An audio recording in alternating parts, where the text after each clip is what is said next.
Hey, let's go down to Allen Park right now. Bring in Dan Miller, the voice of the Detroit Lions, after a week off. How you doing, Dan? Thanks so much for the time, buddy.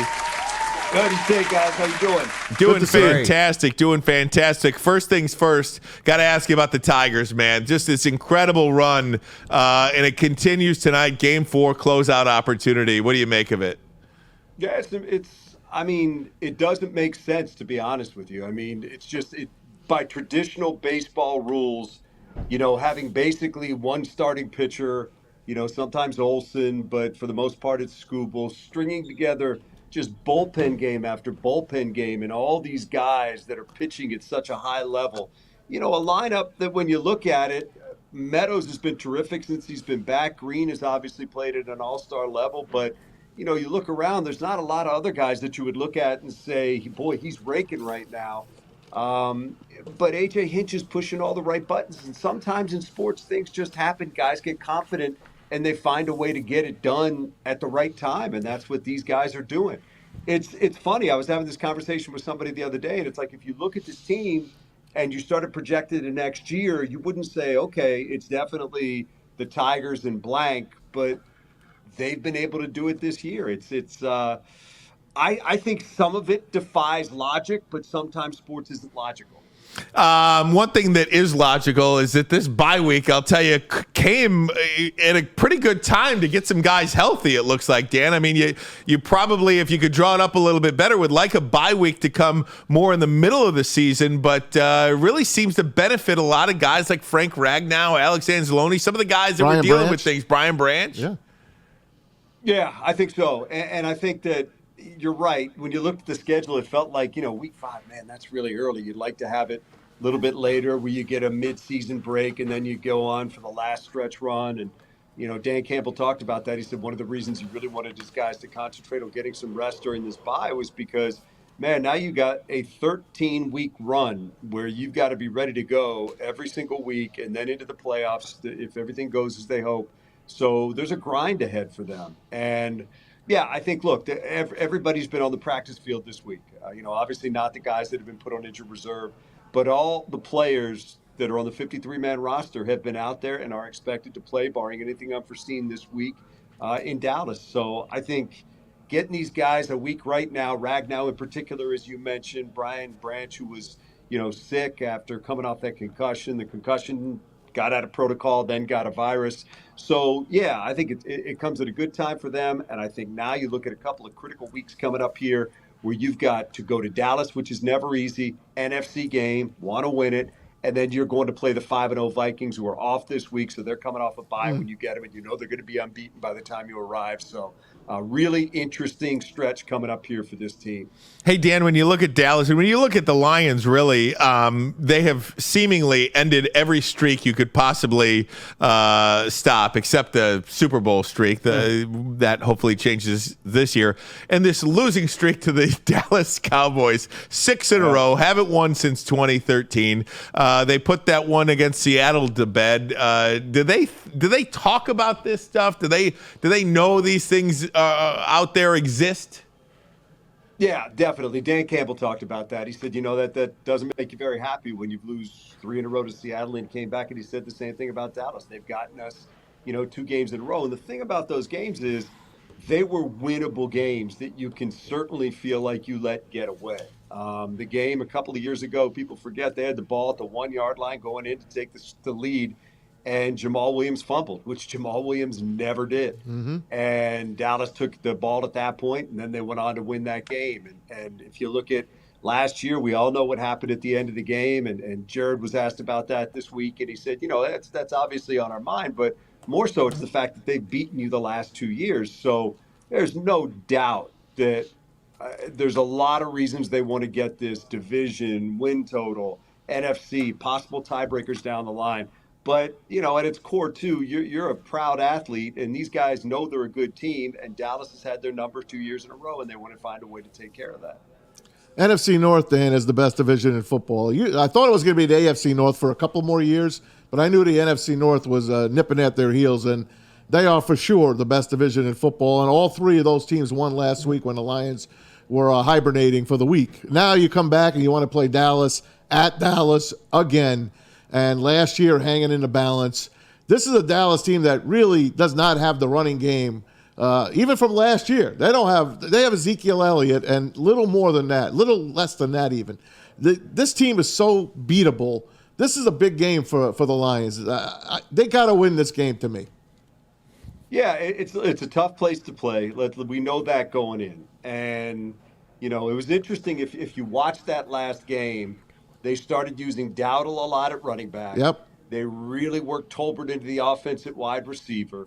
And even Kavontae Turpin started getting some snaps and using him. They had an end around to him, which didn't go well, but he's a threat anytime he's on the field. They threw to him.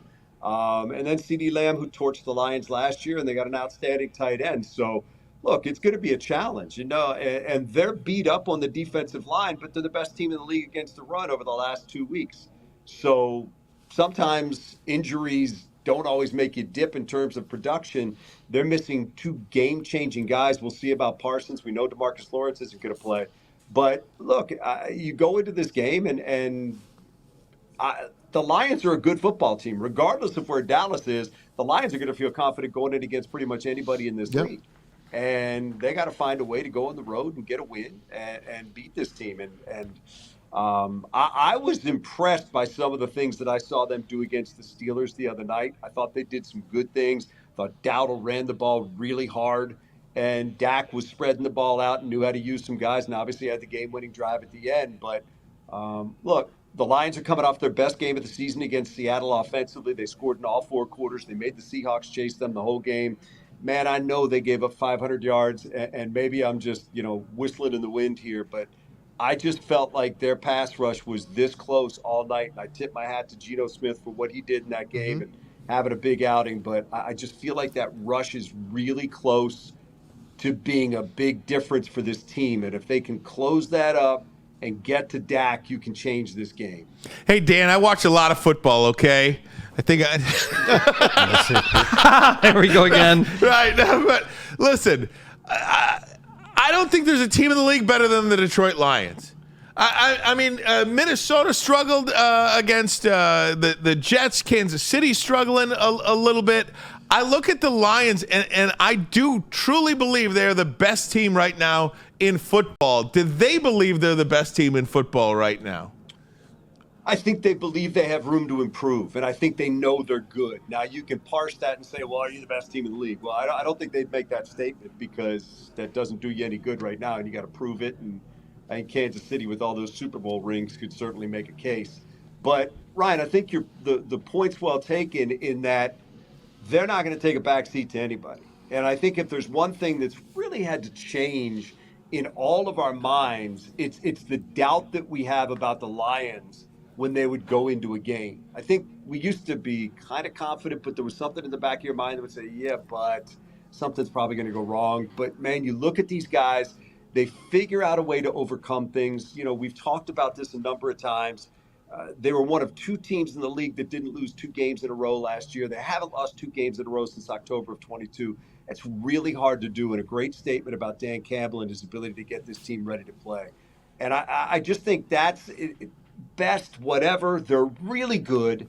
They're consistently good. They consistently find a way to win a game, and they do it in different ways. And I think that's the most impressive thing to me is you just feel like going into a game, maybe it's not the best day for the offense. Maybe it's not the best day for the defense, but they're going to figure out a way to get it done. And that's a much different Lions team attitude, belief than we have had in a long, long time around here. Hey, Dan, pleasure to talk to you again. And I got to ask you about this Lions offense. Jared Goff the last time they played, 18 of 18, perfect game there. They did what they wanted on the ground. They got Gibbs and Monty involved. And we saw a J-Mo sighting. I mean, we got pretty much everything we could have asked for from this Lions offense. What are your takeaways from the offense, and are they finally starting to gel? I think the evidence would say yes. They had a really good first half against Arizona, and then the second half, not as good. And the defense really won them that game in the second half. And then against Seattle, they did what we've been waiting for, which was to put together that full game effort. Since that 1 for 7 in the red zone against Tampa that cost them that game, they are 7 for 7 in the red zone and operating at a really high level. And I think that I just finished up with Ben Johnson a little bit earlier today. I think he said they had 6 third down total in that game on against Seattle, which is a pretty amazing stat. Yeah. Tells you what they're doing on first and second down. Yep. Look, I think you've got to see the consistency to really believe that it's there every week. But we know what this offense is capable of, and we saw it against Seattle. It's J-Mo's capable of making big plays. Those guys with that offensive line are capable of controlling the ball on the ground. And Goff has been so patient, I think, this year, in particular over the last couple of weeks, in just seeing what develops out there. And if a defense is giving them one of these weapons, take your pick, he's going to find them. And I think that's when they're at their best, is when they're spreading the ball around to Amon-Ra, to Jameson, to Laporta. Tim Patrick now is becoming a factor. Those running backs are becoming a factor. Brock Wright, whoever it is, just find the open guy. And it's very difficult for teams to deal with all the weapons that they've got. So, yeah, I feel like this offense is getting there. What we need to see now is let's do it week in and week out. It's not going to be perfect. It's not going to happen every week. But a little more consistency, I think, than we saw, in the first 3 games. A little bit more like what we saw against Seattle. Hey Dan, what are the coaches talking about as far as Terry and Arnold? What are they teaching him? Because he is carrying that mark. He's a marked man. Agent Zero is a marked man. He's going to be on CD Lamb probably. And, are we going to get a flag every single time? And I know the kid's trying, and I know he's going to be really good. But right now, he's got a mark. Yeah, I would think you'll see a lot of Carlton Davis on him. But, look, he's going to find him at some point in the game. Look, these officials watch tape. These officials talk before games. Here's what we're going to see. Here's what this guy does. And I think he's getting a little bit of a reputation right now as a guy that's handsy and a little physical. And you're seeing some flags come out, some of which I thought were some of which I thought were totally legit flags. Yep. I don't have a ton of concern about this guy. To me, he just looks like a young player who's figuring it out. Like we saw with Darius when he first came into the league, who struggled early in his career. But the physical nature with which he plays, I think, is ultimately going to be his calling card. He just needs to dial it back. And Aaron Glenn talked about it today. He said, look, we need to cut down on the penalties. We need to be aware of where our hands are when we're making a play on the receiver or the ball. And I think that really is where Terrion's at, is figuring out, okay, what can I get away with in this league? Because as they talked about today as well, it's different than what you could get away with in college. And I think that's where he is right now. But, guys, I see a lot I like with him. His competitive nature, just the size, the talent, the speed, his willingness to come up and support the run and hit guys. I think these things that he's working his way through right now will come.